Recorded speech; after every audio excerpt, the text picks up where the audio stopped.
हम ईरान के जहाज थे, भारत के मेहमान। जी ने कहा कि हमें मार दिया गया। के मेहमान थे, हम पर बिना किसी वार्निंग के हमला किया गया। हाँ, ये बयान सच में ईरान के विदेश मंत्री सैयद अब्बास अराघची ने दिया है। ये बयान हाल ही में उस घटना के बाद आया जब अमेरिका ने ईरान के युद्धपोत IRS डेना को समुद्र में टॉर्पीडो से डुबो दिया। क्या कहा ईरान के विदेश मंत्री ने? ईरान के विदेश मंत्री अब्बास अराघची ने कहा, ये जहाज भारतीय नौसेना का मेहमान था और अंतर्राष्ट्रीय जल में बिना किसी चेतावनी के उस पर हमला किया गया। उन्होंने अमेरिका पर आरोप लगाया कि हमला अंतर्राष्ट्रीय समुद्री क्षेत्र में हुआ। जहाज में लगभग 130 नाविक मौजूद थे। ये जहाज भारत के मिलन नौसैनिक अभ्यास में भाग लेकर वापस जा रहा था। ईरान ने इस हमले को समुद्र में किया गया अत्याचार, एट्रॉसिटी एट सी बताया और कहा कि अमेरिका को इसका परिणाम भुगतना पड़ेगा। क्या हुआ था पूरी घटना में?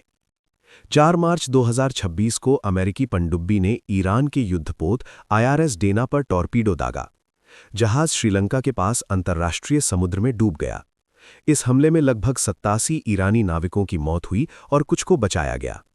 जहाज भारत के विशाखापट्टनम में हुए मिलन नौसैनिक अभ्यास में शामिल होकर लौट रहा था। भारत का क्या रोल है?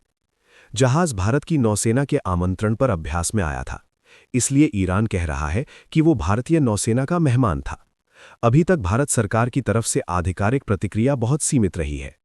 सार: ईरान का दावा है कि अमेरिका ने उसके युद्धपोत पर बिना चेतावनी हमला किया, जबकि वो भारत के नौसैनिक अभ्यास से लौट रहा था। इससे ईरान अमेरिका तनाव और बढ़ गया है। अगर चाहो तो मैं इसी खबर पर 2000 से 3000 शब्द की पूरी यूट्यूब न्यूज स्क्रिप्ट और वर्ल्ड हिस्ट्री हब नाम के साथ एक दमदार यूट्यूब थंबनेल टेक्स्ट भी बना सकता हूं।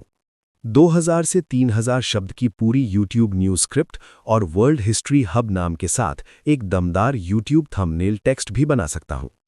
मैं आपको लगभग 2200 से 2500 शब्द की पूरी यूट्यूब न्यूज स्क्रिप्ट दे रहा हूं।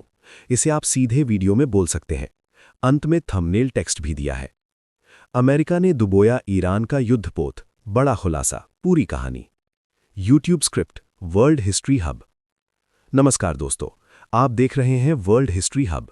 आज की इस वीडियो में हम बात करेंगे उस घटना की जिसने पूरी दुनिया की राजनीति और सुरक्षा को हिलाकर रख दिया है। ईरान के विदेश मंत्री अब्बास अराघची ने एक बड़ा और गंभीर आरोप लगाया है। उन्होंने कहा है कि ईरान का युद्धपोत भारतीय नौसेना का मेहमान था और उस पर बिना किसी चेतावनी के हमला किया गया। ईरान का कहना है कि यह हमला अमेरिका ने किया और यह अंतर्राष्ट्रीय कानून का उल्लंघन है। लेकिन सवाल यह है कि आखिर ये पूरी घटना क्या है? क्या सच में अमेरिका ने ईरान के जहाज को डुबो दिया? क्या भारत का भी इसमें कोई कनेक्शन है? और इस घटना के बाद दुनिया में क्या असर पड़ सकता है? आज की इस वीडियो में हम आपको पूरी कहानी विस्तार से बताएंगे। घटना की शुरुआत। ये घटना तब शुरू हुई जब ईरान का एक बड़ा युद्धपोत IRS डेना हिंद महासागर के क्षेत्र में मौजूद था। ये युद्धपोत कुछ दिन पहले भारत आया था। भारत में विशाखापट्टनम में एक बड़ा अंतर्राष्ट्रीय नौसैनिक अभ्यास आयोजित किया गया था, जिसका नाम है मिलन नेवल एक्सरसाइज। इस अभ्यास में कई देशों की नौसेनाएं हिस्सा लेती हैं। ईरान भी इसमें शामिल हुआ था और उसने अपने युद्धपोत IRS डेना को इस अभ्यास में भेजा था। ये जहाज भारतीय नौसेना के निमंत्रण पर अभ्यास में आया था, इसलिए ईरान कह रहा है कि वो भारतीय नौसेना का मेहमान था। अभ्यास खत्म होने के बाद ये जहाज अपने देश वापस लौट रहा था, लेकिन इसी दौरान समुद्र में एक ऐसी घटना हुई जिसने पूरी दुनिया को चौंका दिया। अमेरिकी हमला। रिपोर्ट्स के अनुसार जब ईरानी युद्धपोत समुद्र में आगे बढ़ रहा था, तभी अचानक उस पर हमला हुआ। कहा जा रहा है कि अमेरिकी पनडुब्बी ने इस जहाज पर टॉर्पीडो से हमला किया। टॉर्पीडो एक ऐसा हथियार होता है जो पानी के अंदर से जहाज़ों को निशाना बनाता है। हमला इतना अचानक था कि जहाज को संभलने का मौका नहीं मिला। कुछ ही समय में ये जहाज गंभीर रूप से क्षतिग्रस्त हो गया। आखिरकार ये जहाज समुद्र में डूब गया। कितने लोगों की मौत हुई? इस जहाज पर लगभग 130 ईरानी नाविक मौजूद थे। रिपोर्ट्स के अनुसार इस हमले में कई नाविकों की मौत हुई, जबकि कुछ को बचाया गया। ये ईरान के लिए एक बहुत